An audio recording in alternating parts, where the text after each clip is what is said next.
The chapter begins right where the last left off, with Luffy confused.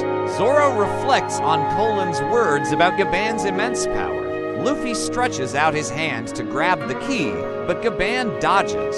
Frustrated, Luffy jumps forward for another attempt. Gaban coats the key with Haki and strikes Luffy hard. Dark bursts of energy erupt on impact as Luffy crashes down. Nami and Road cry out for Luffy. Luffy emerges from the rubble, angry and ready to fight. He unleashes a flurry of punches, but Gaban dodges easily. Gaban mocks Luffy about his straw hat and Shank's stinginess. In a playful moment, Gaban shoves part of the key into Luffy's mouth. Luffy's head comically morphs into the shape of the key. Gaban reveals his axes, preparing to unleash Yaso Takeru. Zoro warns Luffy to get out of the way.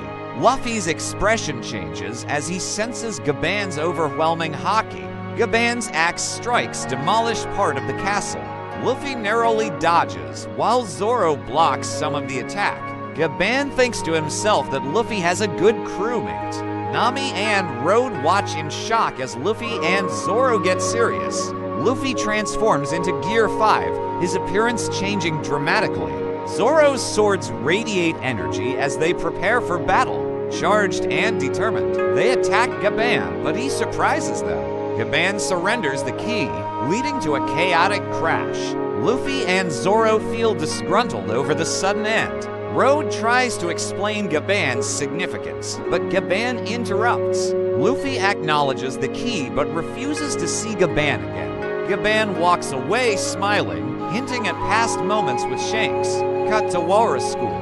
Kids tell Ange they saw a strange bird flying by, but when Ange looks up, the bird is gone.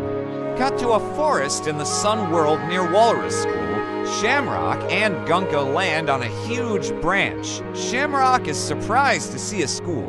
Gunko raises her hand and creates a magic circle in the ground. A black lightning strikes the magic circle, summoning to new gods' knights. First is Saint Summers from the Shepherd family, a middle-aged man. He wears glasses, has long hair, and a goatee shaped like a cross. Summers sits in a luxurious armchair, talking on Den Den Mushi. He's only wearing a tank top and underwear, unprepared for the call. Summers, don't give me that. I need to change and do preparations. Give me an hour.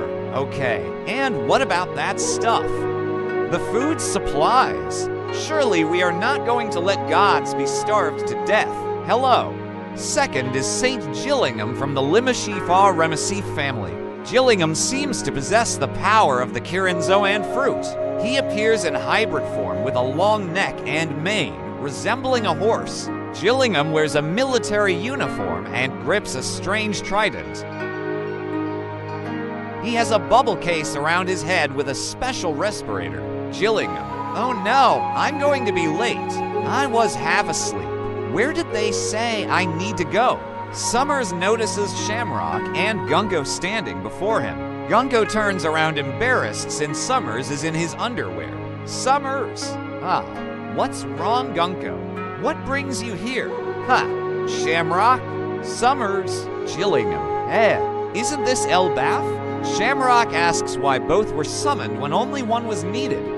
Gillingham explains Shamrock has been summoned back to the Holy Land. Summers, so this is the country of giants, ... how massive. What are you doing in a non-world government country? Are you visiting Harold's grave? In the final page of the chapter, the four gods' knights observe kids. Summers is now in his military uniform, adorned with medals and a rose. Summers, okay, we are abducting kids and bringing them to the Holy Land. Not that these kids are small enough to fit in a bag ... Gillingham, people without the mark can't pass through the abyss. So we'll have to transport them by ships. Gunko angry. This guy... Chapter ends with Shamrock talking with an evil face. Shamrock, with your power, why don't you make this a game?